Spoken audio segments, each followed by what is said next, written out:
sejak zaman kerajaan, hancurnya sebuah institusi itu dari internal. Nggak pernah serangan dari luar. Ini pengalaman di Indonesia ya. Nggak pernah ada serangan dari luar terus kita hancur. Komunikasi internal lebih sulit daripada komunikasi eksternal. Karena kita berhadapan dengan teman kita sendiri. Teman-teman juga tahu digitalisasi sekarang sudah luar biasa. Bahkan kalau kita bicara AI, sekarang kualitasnya sudah KW super. Kita coba bayangkan kalau seorang prominent people, pejabat publik, dimanipulasi dan dibikin kata-katanya untuk misalnya black campaign. Makasih Mas Dadi. Baik, Assalamualaikum warahmatullahi wabarakatuh. Salam sejahtera bagi kita semua. Mas Hafiz, perwakilan Perhumas, kolega kami di Perhumas, Mas Dadi, terima kasih waktunya untuk sharing sore ini. Dan waktu 15 menit ini mungkin kita akan gunakan untuk sharing saja. Oh ya, oke.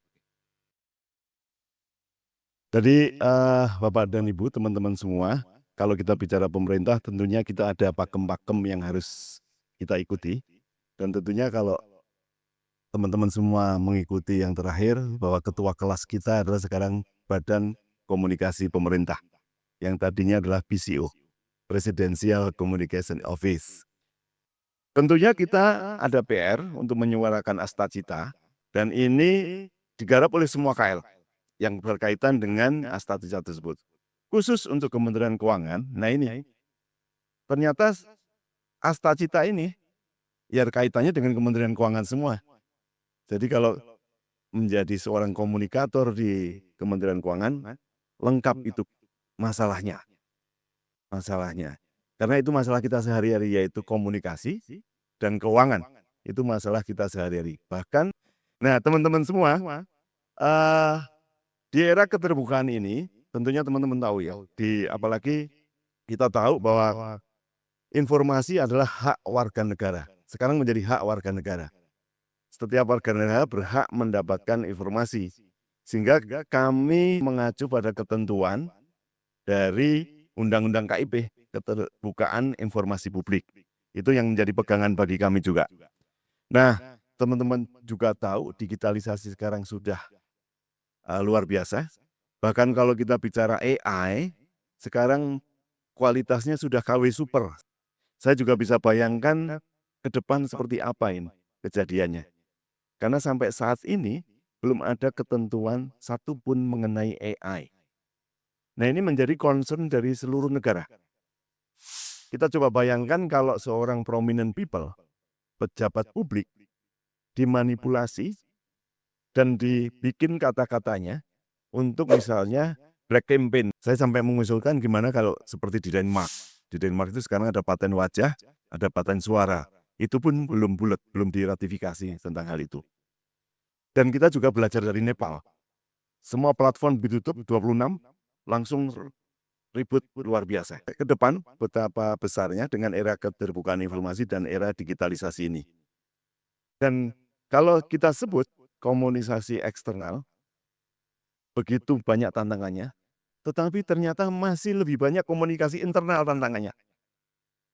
Di setiap negara, kebetulan saya pernah mengikuti yang namanya Strategic Communication Conference di WCO di Brussels, dan ini menjadi PR semua negara, yaitu komunikasi internal. Bahkan menyebut komunikasi internal lebih sulit daripada komunikasi eksternal. Karena kita berhadapan dengan teman kita sendiri. Gosip, gibah, dan segala macam. Ada di situ semua.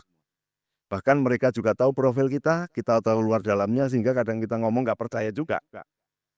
Nah, ini menjadi problem tersendiri. Kebetulan praktek di tempat kami ada yang namanya employee advocacy, nanti kami jelaskan. Jadi kalau kami menganggap bahwa komunikasi internal dan komunikasi eksternal ini seperti dua tiang yang dijembatani oleh employee advocacy dan konsistensi pesan. Yang sebelah kanan komunikasi internal, ini masalah pemahaman, masalah integritas. Tentunya koordinasi ya. Nah, ini yang terus-menerus kita suarakan di dalam. Dijembatani dengan namanya employee advocacy dan konsistensi pesan. Yang ini akan nyebrang ke komunikasi eksternal. untuk publik, media, dan stakeholder. Informasi, publik, dan kepercayaan. Nah, ini memang nggak bisa dilepaskan. Saat kita bicara kepada eksternal, internal pun harus solid gitu. Sekali lagi, kalau di tempat kami campaign yang namanya setiap kita adalah humas. Jadi humas itu bukan hanya milik Biro Komunikasi dan Layanan Informasi saja, bukan hanya unit kehumasan, tetapi semua orang. Bahkan gestur kita pun humas. Saat kita berperilaku itu pun humas. Nah, ini yang terus kita jembatani. Yang namanya employee advokasi, ini kita melibatkan seluruh pegawai. Dan ini tidak mudah. Komunikasi internal saya bisa pastikan ini tidak mudah. Dan di semua organisasi. Cuma kita menuju destinasi yang sama. Yaitu menjadi institusi yang memang satu suara. Dan ini banyak dinamikanya. Kita tentu tahu, saya bicara tidak mudah ini kalau Kementerian Keuangan, ini ada 77.000 pegawai, 77.312, tersebar dari Sabang sampai Merauke. Dengan latar belakang yang berbeda-beda, majemuk, dan institusi yang berbeda-beda pula. Kementerian Keuangan membawai 13 unit eselon 1 plus 1 unit setara eselon 1. Kita hitung Direktorat Jenderal Pajak itu ada 44.000, Direktorat Jenderal Bea dan Cukai ada sekitar 16.000. Nah, kebetulan juga kalau kita bicara pajak, kita bicara bea cukai, orang pengennya marah aja. Ini adalah isu yang tidak populer.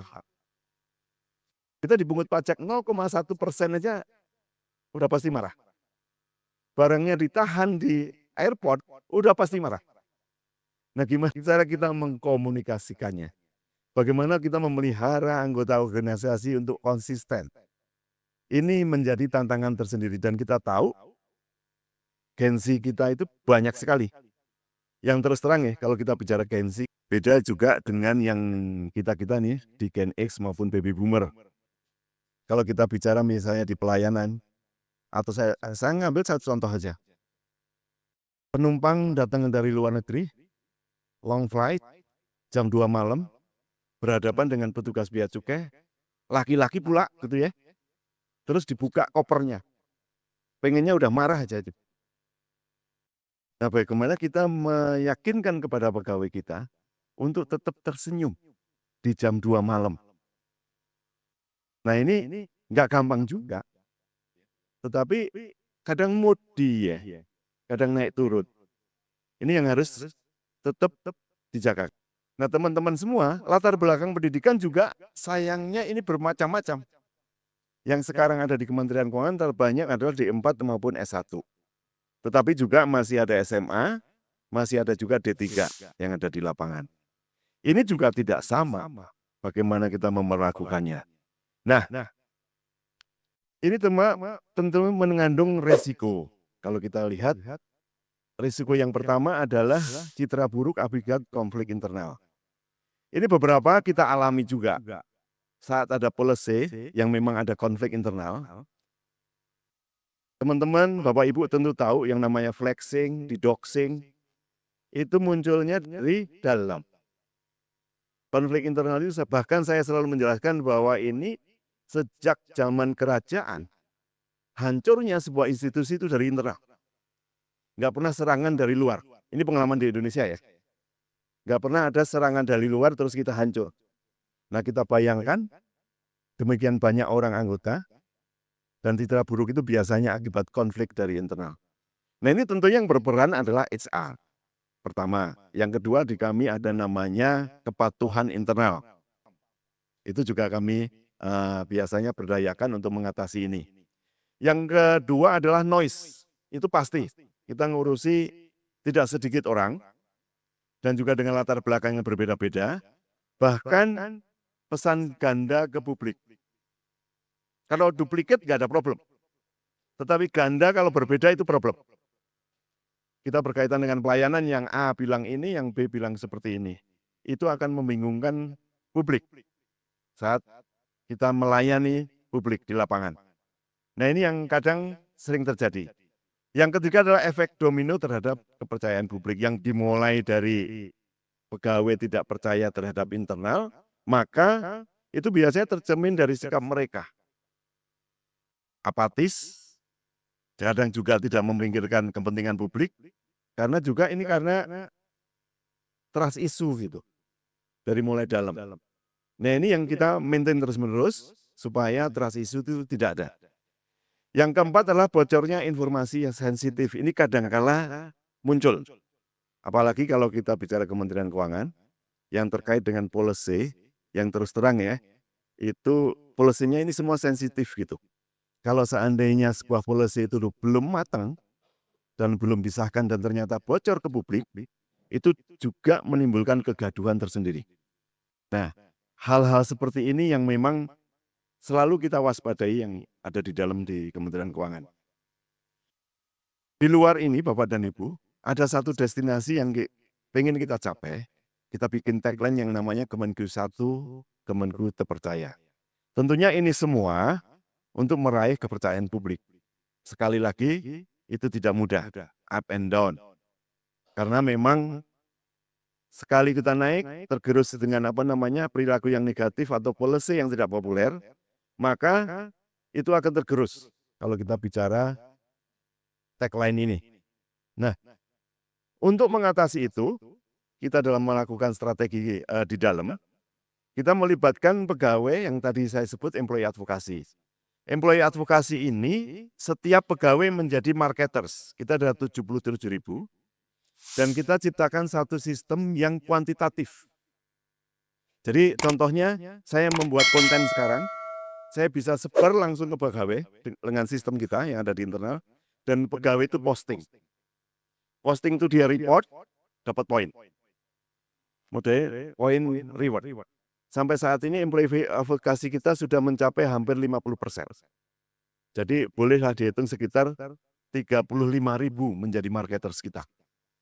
Dan ini juga kita maintain, karena tergantung dengan kepahaman dia terhadap policy yang kita buat. Nah, ini juga tergantung pada integritas dimulai dari perilaku SDM. Kita ciptakan values yang namanya e-prospect, integrity, profesionalisme, sinergi, pelayanan dan kesempurnaan. Ini yang kita pegang terus dan kita suarakan.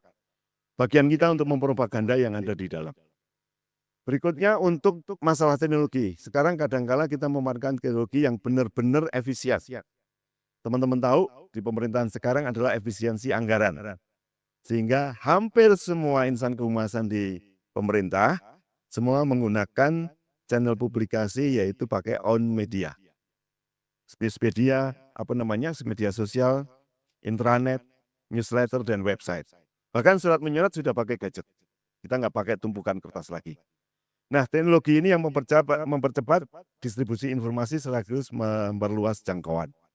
Berikutnya mengenai material, tentunya pasti kalau di kita secara formal ada yang namanya undang-undang, PP, Kepres, PMK. PMK ini Peraturan Menteri Keuangan, KMK, dan Perdirjen. Nah, ini bahan baku utama kita saat kita menginternalisasi, menginduksi anggota organisasi untuk bicara tentang policy. Jadi amunisi kita ya secara formal ini. Selanjutnya kita terus-menerus kita induksi. Dari mulai tingkat pusat sampai ke tingkat daerah di ujung pulau-pulau itu. Seperti itu. Nah, untuk metodenya, pastinya kemarin baru saja kita lakukan town hall dengan sekaligus itu karena memang sekarang sudah ada namanya Zoom meeting. Kalau kita biasanya pakai aplikasi kita sendiri supaya tidak tersebar keluar. Itu kita lakukan town hall dan sekaligus dengan 17.000 pegawai. Yang tentunya inilah pucuk pimpinan di seluruh daerah. Kita induksi dan semua ngobrol dengan pimpinan. Langsung dengan pimpinan. Kemudian kemarin dengan Pak Menteri yang baru, dengan Pak Purbaya. Dan semua bisa menyampaikan unek-uneknya langsung kepada top leadernya. Nah, yang nggak kalah penting adalah manajemen isu. Yang disebut Mas Dadi tadi ada crisis management. Dan berulang kali kita mengalami krisis, policy maupun perilaku pegawai. Ini biasanya kita lakukan secepatnya, deteksi dini dan langsung kita tangani. supaya tidak menyebar. Nah, ini semua mempunyai dampak positif. Yang pertama, yaitu kita memerangi yang namanya DFK RCB, yang sekarang ini oleh Bakom RI ya. Disinformasi, fitnah, dan kebencian, rezim clickbait kan biasanya untuk media. Dan yang kedua adalah kita ingin memperkuat citra pemerintah di depan publik, dan yang ketiga adalah ujung-ujungnya meningkatkan trust publik, yaitu Kemenq terpercaya. Saya memegang ini bahwa integritas tidak hanya dibangun dari apa yang dikatakan ke publik, tetapi itu juga yang utama adalah tindakan nyata dan perilaku kita di depan publik. Itu yang utama. Jadi bukan hanya apa yang kita omongin, tetapi yang penting adalah tindakan dan perilaku kita. Ini sekali lagi tidak mudah, dan ini adalah PR kita bersama, Bapak dan Ibu semua, termasuk juga nanti kita menjadi bahan diskusi di Perhumas, karena sekali lagi kita juga dukung Indonesia untuk bicara baik. Saya kira itu penyampaian untuk pancingan diskusi saja. Saya Denny Surjantoro dari Biro Komunikasi dan Layanan Informasi, biasa orang menyingkat Brokoli. Biro Komunikasi dan Layanan Informasi. Saya kira itu, terima kasih. Wassalamualaikum warahmatullahi wabarakatuh.